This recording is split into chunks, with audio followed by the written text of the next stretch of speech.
তো আমার প্রিয় লাভলি গার্লস, যেহেতু বছর শেষ তার সবার আগে প্রথমে তোমাদের জানাই হ্যাপি নিউ ইয়ার।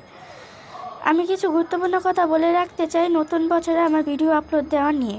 কথাগুলো হলো, আমি এবার ক্লাস 8-এ উঠেছি, আর তাই আমার পড়ার চাপও অনেক বেড়েছে, তার উপর বৃত্তির চাপ। তাই আমি আগে থেকে বলে দিলাম আমি কখন ভিডিও দিব আর দিব না সেটা সময় পাওয়ার উপর নির্ভর করে।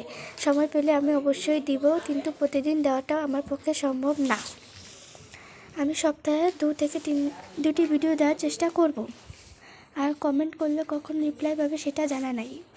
আমার ফ্যামিলি থেকে বলা হয়েছে চ্যানেল ডিলিট করে দেওয়ার কথা, কিন্তু আমি অনেক কষ্টে চ্যানেলটাকে দেখেছি। আর আমার প্রিয় বেস্টি, রিপ্লাই না পেলে কষ্ট পাস না, আমি যেভাবেই পারি রিপ্লাই দেওয়ার চেষ্টা করব, কিন্তু যখন কমেন্ট করবি তখন উত্তর দেওয়াটা সম্ভব হবে না, তাই কষ্ট পাস না প্লিজ। তো এরপর কবে ভিডিও আসবে আমি নিজেও জানি না। আবার সবাইকে জানাই হ্যাপি নিউ ইয়ার।